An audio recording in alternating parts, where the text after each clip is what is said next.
let's talk about target size and how proficient you kind of need to be before you go hunting. And a lot of people are going to have different answers for this kind of thing. And this will be like two different subjects kind of crammed into one, because they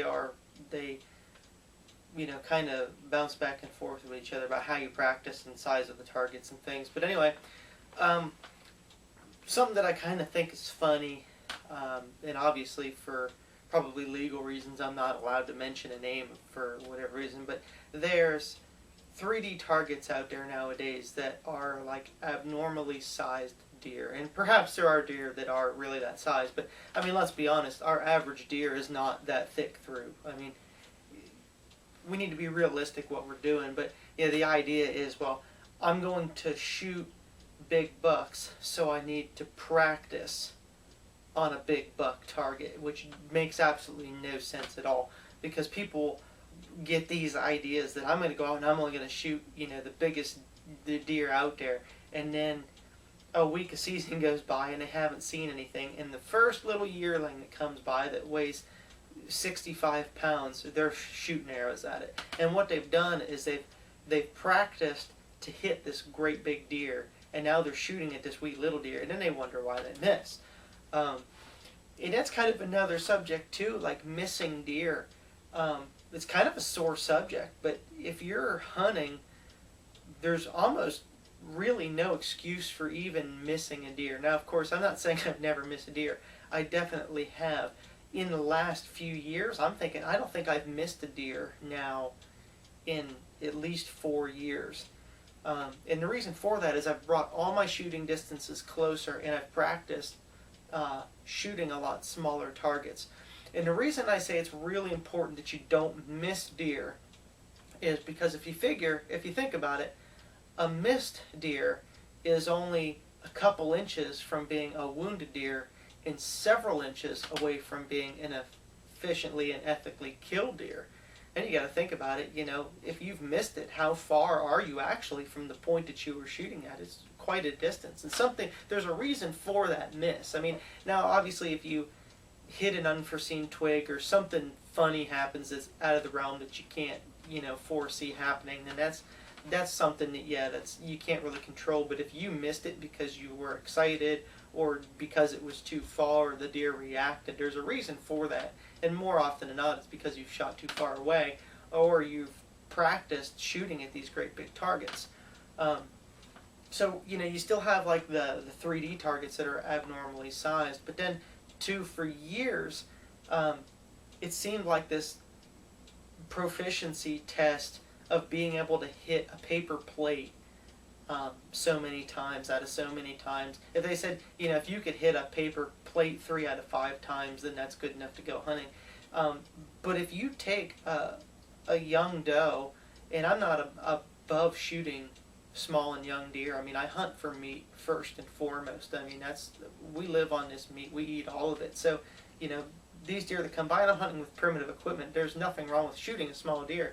But if you take a small deer, or even a normal-sized doe in some of the states that have small deer, like Florida, and some of the Alabama deer are really small in places and things, and if you take any doe and lay it on the ground and take a pie plate, a paper plate, a full-size one, and lay it over the vitals, almost everywhere on that outer band is a bad shot.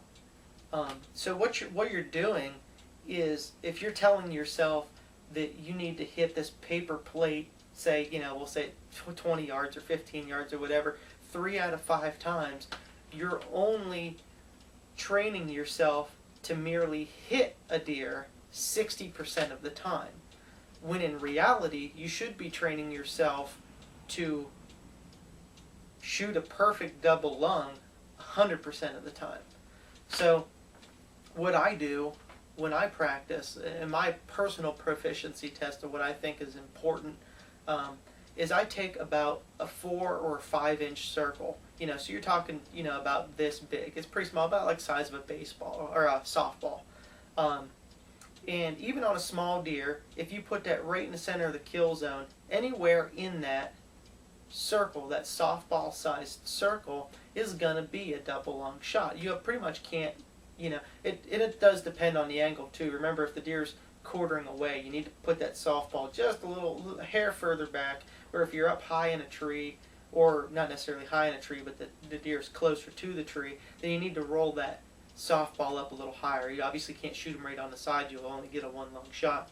But for the most part, anywhere that you put that softball, even on a small deer, is a perfect double long shot. So how I usually measure my personal ability is I like to take 10 shots at this softball sized target. Say we'll just call it a 5-inch circle. And I've done this test, and I encourage others to do it as well. But I'll set this 5-inch circle on my target, and I'll shoot one shot, and it's a cold shot. The cold shot is the most important shot, because remember, it's not like you get to shoot 10 shots before you shoot a deer. When a deer comes by, you get one shot. Now you may get two, but for the most part, that first shot is the most important one. You don't get to do push-ups or work your muscles out or get your blood pumping. I mean, for the most part, if you've sat on stand for 2 hours, you're pretty tight. So that's when you need to practice. So let's take one shot, and we'll measure out the distance. We'll say 10 yards is a good place to start for most people at this 5-inch circle. We'll take one shot, and it needs to be in that circle. Well, then you go inside. You don't shoot anymore at all. You go inside and watch football for an hour. Do something where you're not being active. We're just sitting around, letting our muscles relax, and then in another hour, you come out and you take one shot, and then you go back inside. It's the same thing. You pull your arrow out and bring it inside, and it's the same story. You do this over and over, and it might be over the course of an entire Saturday until you've actually taken 10 shots on this 5-inch circle, or perhaps you just do it a few evenings. You come home after work and you manage to get 2 or 3 shots in. But the important part is to have that cold shot and to only take one shot. And if you do it from the same distance every time, in my opinion, you need to have 10 shots out of 10 shots at that given distance in that 5-inch circle every single time. If you haven't been able to put 10 out of 10 in that circle, or at least touch the circle when you've shot, then you need to take 2 steps forward and start that all over again. And that is going to give you a realistic idea of your abilities, is what you're able to do. Because if you hit it, 5 out of 10 times, you're only giving yourself about a 50% success rate. I mean, you could, you might retrieve the deer, but it might have been a bad shot. So, realistically, people tend to shoot way too far. So I know it sounds like it's almost an impossible task to do, but that's why it's so important to practice and to know your abilities. If you can only achieve this at 8 yards, then that's all the further you should realistically be shooting at deer. And if you can do it out to 15 yards, then I'd say fine. My personal distance that I can do that 10 out of 10 is about 12 yards. I can do that, and then every now and then I'll miss one. So if I do that test several times, I tend to miss one every now and then. But even that's how I've set that yardage for myself, and that's why I preach all the time that I really don't shoot at a deer over 12 yards. And there's times I shoot 15 yards. I can pretty much get them all in, and if I don't, they're really close. And we like to think that that's good enough, but maybe it is, maybe it isn't. It depends. But for the most part, if you can't keep them all in that tiny group, you need to step forward and figure it out where that is. And nobody's going to judge you worse than yourself. I mean, there's nobody to lie to about it except yourself. It's not like we're on a range shooting a tournament or whatever. And another couple things that people need to remember is when they talk about not being able to shoot in front of people or under pressure or something, like they'll say they have a crowd of people watching them, but then they'll turn around and say that I can shoot at home really good, or I can shoot on an animal really good. I can't hit a target really good, but I can hit an animal good. Well, you got to keep in mind that your hunting accuracy starts at the target. If you can't hit a target good during practice, there's no way you can hit a deer good in the field. I mean, you're just fooling yourself to think that I can't shoot good at home, but I'll magically get better when I'm in the woods and under pressure. Maybe there are a few people that say that that actually can shoot better under pressure at a live deer than they would on a practice range. But the reality, the same things that are happening to you when you get a small group of people watching you shoot, those are the same kind of adrenaline rushes and things that you get when a live deer is standing there. And basically, under all circumstances, you pretty much need to be able to shoot and deliver it, because as much as people like to think that they get better in front of an animal, most people are going to get worse in their accuracy abilities when they're in front of an animal, because their adrenaline's going, they're pumped up, their heart rate's picked up, and people can get blurry vision, or the buck fever as they call it, and that kind of thing. And keeping in mind that maybe that 5-inch circle might be a little on the small side, but it never hurts to practice with a smaller target than you intend to shoot. Because keep in mind, if during practice you've kept them all in that 5-inch circle, and then you get out into the woods and maybe you're getting a little bit shaky, and maybe your groups have separated out a little bit, and maybe now you be shooting a 6-inch group, if you shot a group in arrows, or even a 7, you might still be in a really good shot. But that's why it's so important to practice on a small target. Forget about those big targets, and forget about trying to hit a paper plate so many times. Be, hard on yourself about it.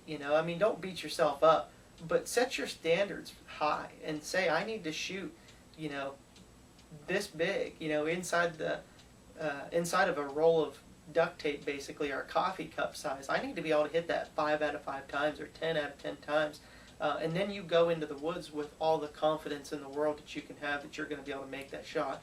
And I will be the first to admit that just because I can do that and hit that 5-inch circle 10 out of 10 times doesn't mean that when you're faced with a live deer that you're going to be able to do perfect every time. Chaotic things happen in the woods, there's no doubt about it. Things sometimes do get in a way that you don't see, or deer react even faster than your eyes have actually seen. You let the arrow go, and the deer may have reacted to the shot. Maybe he hasn't heard it, but he might have seen it.